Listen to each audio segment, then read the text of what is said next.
ESAFF in Uganda is a small-scale farmers forum that brings together peasant farmers that have small holdings of land and are trying to do something with their land so that they can earn a living and sell the excess to wherever the markets are. So here in Uganda, our members are groups. We don't have individual farmers as members, they are all groups. ESAFF Uganda is a member of Lavaya Campesina, which is the largest farmers peasants movement around the world. And through this movement, we have managed to mobilize voices of small-scale farmers to input into the UN Declaration on Peasants' Rights. As KPL, we are part of the Lavaya Campesina, which has got ESAFF Uganda in Kenya.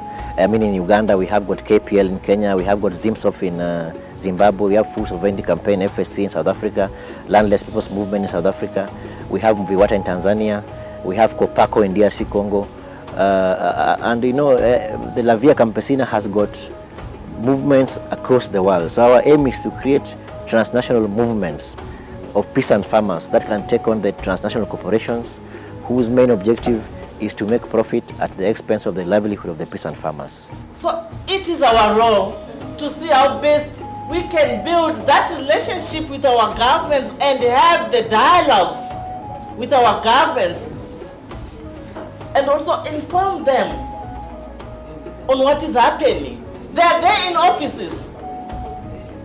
Some of them, they don't even know what we are talking about, and we give the blame to them. It is ourselves also our role, our responsibility to make sure my local leader knows what is happening. My councillor, my member of parliament, does she know? Does he know?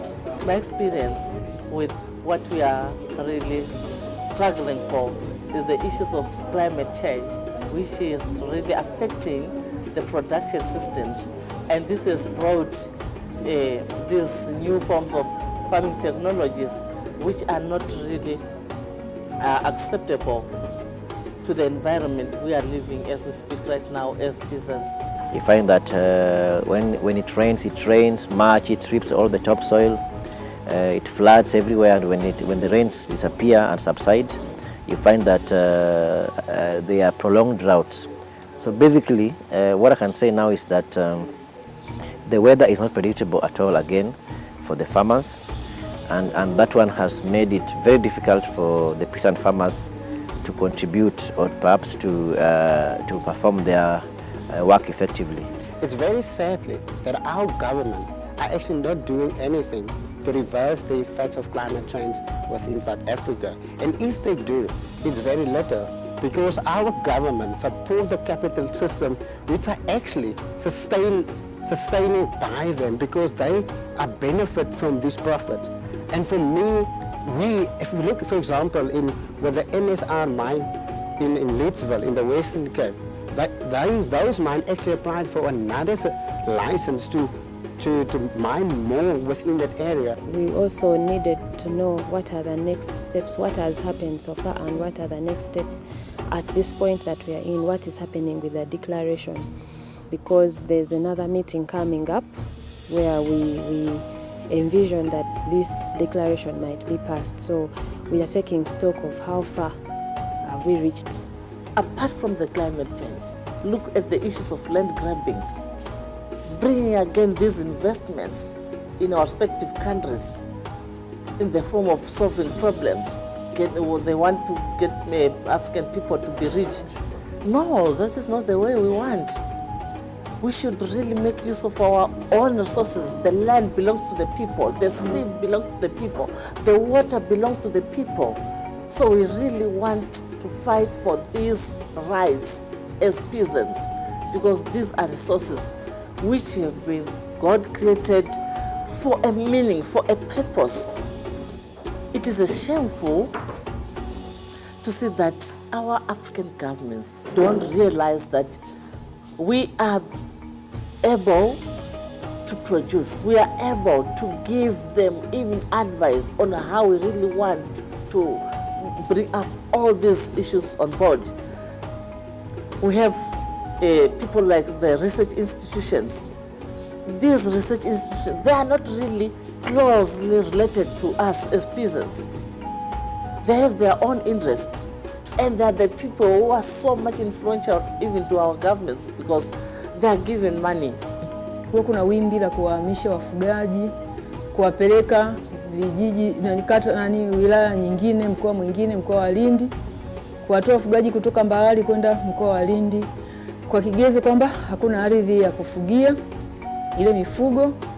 Lakini kwa bahati mbaya sana ile mifugo iliweza mingine kufia njiani kwa sababu wanatembea kwa miguu, na hata iliyobakia kufika Lindi pia wakakuta kuna migogoro ya ardhi mingine pia ikapotelea kule. Kwa hiyo tuliamini kwamba wale wafugaji ambao walitoka Mbarali hawakuweza kuwa na maisha endelevu kwa sababu ya mifumo ilikuwa sio rafiki. Kwanza alienda eneo jipya ambalo pia hawana uhakika kama wataenda kuishi kwenye mazingira ya aina gani kwa sababu mipango miji haijakaa vizuri, na hasa hiyo miaka 10 iliyopita kama nilivyokuwa nimesimulia. Right now we're in Uganda. We've interacted with farmers in Mukono district. We interacted with farmers in Mayunge, Maga areas, and we also exchanged seeds.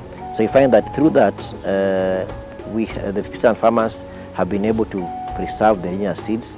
And when a farmer owns the seed, then it means that this particular farmer is food sovereign. You know, most times it is the women who have been into the gardens all the time, especially here in Uganda. Let me talk about here in Uganda.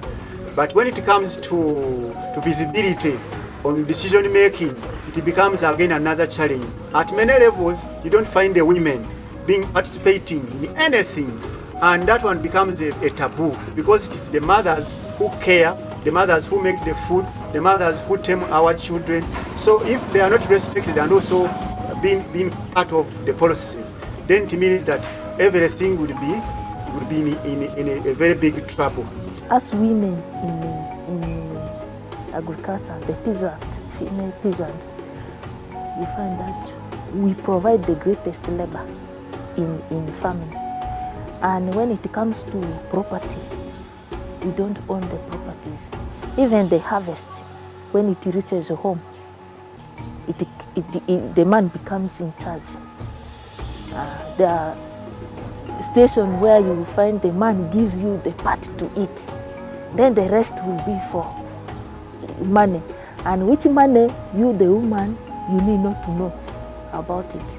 How it is being spent, you only wait to begin another work when the new season comes in the garden. 2, the right to learn. Very rare. Man says, yes, this is our plot. Both of us are the owners. Very rare. Most cases, they leave out the women, not even their name appearing on the document. You see, we have the members of parliament. These are the people who we, the peasants, they are calling today, elected to parliament. Because they now have another opportunity. They are given money by the multinationals. And there they are. Now they forget about the electorate. That person who sent you is a peasant, who may not be having even salt to put in his food. Why continue to now increase the burden on the peasant farmer? It is not logical. Let us become human and treat each other as human beings.